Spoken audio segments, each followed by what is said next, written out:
Hello mga kababayan. Ang, ang ating topic ngayon ay tungkol sa isang magpartner na gumagawa at naka-experience nito na itong magpartner na ito humingi ng payo. Actually kasal nga ho sila eh. So hiningi nilang payo kung tama ba yung ginagawa nila mag-asawa na kanya-kanya daw sila ng cellphone. So, never daw na pinakikialaman ng bawat isa yung kanilang mga gadgets. So, sabi ko, parang napakahirap po yata. Kasi, siyempre, mag-asawa kayo eh. Mag-asawa kayo, tapos, hindi nyo nalalaman yung kung sino yung nagme-message sa bawat asawa ninyo. Hindi natin nalalaman, hindi natin nakikita kung ano yung ginagawa ng bawat isa. So, hindi, ipagpalagay na ho natin na hindi man gagawa ng kalokohan. O, pagpalagay lang natin, kunwari lang. Pero palagay ninyo, yung ganong setup, makakatulong po ba, makakapagpatatag po ba ng relationship ng isang mag-asawa? Parang, ang nakikita ko kasi parang hindi. Kasi gagawa na lang tayo ng senaryo. Parang ganito lang kasi kasimple yun eh. Gaya nung related niya sa mag-asawa na nabanggit ko. Kasi humingi nga ng payo. Kasi pag pinabayaan natin yung si babae o nilalaki na kanya-kanya sila ng cellphone, hindi binubuksan yung cellphone ng bawat isa, baka umabuso ba? Siyempre, may mga kaibigan tayo, may mga office mate tayo, may mga kabarkada tayo. Di po ba? Siyempre hindi natin maiwasan yun, lalo dito sa parting Maynila. May mga mag-office mate diyan.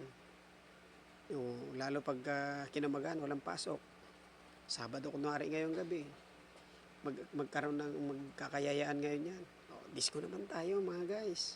Siyempre ikaw dahil hanapin natin yung happiness, hanapin natin na ma-enjoy natin yung yung buhay natin, hindi puro trabaho. Kasi minsan talaga hanapin ng katawan natin yung mag-enjoy man tayo dahil hindi puro trabaho yun nasa isip natin. Sa isang buong linggo puro trabaho, pagod yung utak natin. Kailangan naman natin relax yung isip natin, kailangan natin mag-enjoy o kahit papasok tayo sa diskuhan,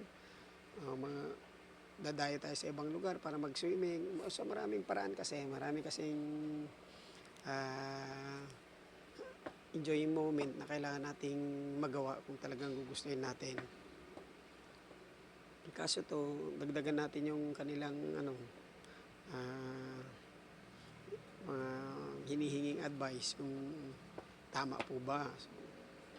So kayo, ano pong mga masasabi nyo na pag si babae, si lalaki, may kanya-kanyang cellphone, hindi na bubuksan ng bawat isa, di po ba mas madalas pagka ganun, papasok yung temptation? Sino pong hindi naniniwala doon? Kasi minsan natitempt tayo. Minsan nasusobran tayo sa paggamit ng cellphone, di natin alam na nakakagawa na pala tayo ng kasalanan sa partner natin. Kahit sabi mo hindi kayo kasal, magpartner kayo eh. Sasama kayo eh. In short, nagmamahalan kayo bilang mag-asawa kahit hindi man kayo kasal. Sige, kung gano'n ang setup nyo. Di po ba? Kung malaman ni lalaki o ni babae na meron kang kachat o nakikipag ka pa sa ibang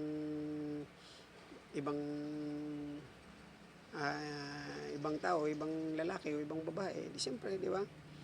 Sasak na yung partner mo. Message pa lang yun. Paano pa kaya kung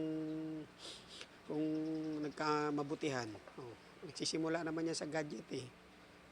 Hi muna, hi.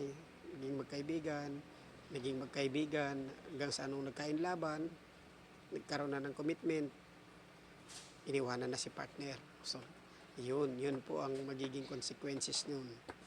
Yung sila po kasi, 10 years na daw silang nagsasama, wala naman daw silang ginawang ganon kasi kaya daw nilang dalhin. Sabi ko, hindi nga, nakaya niya yung ganong setup. Sabi ko, oo daw. Kaya daw nila yung gano'ng setup. So, parang hindi naman ho ako naniniwala. Kasi itong si babae kasi, hindi tayo magme-mention ng pangalan ha, kasi for privacy. Si babae, mahilig sa barkada kasi nga napasok sila sa call center dito sa Ortigas. Yung isa naman, call center din sa BGC sa Taguig. So, ito lang, ano ko lang din. May share lang natin at sabi ko nga, kunin natin yung opinion ng isa, ng bawat makakapanood, makaka-relate.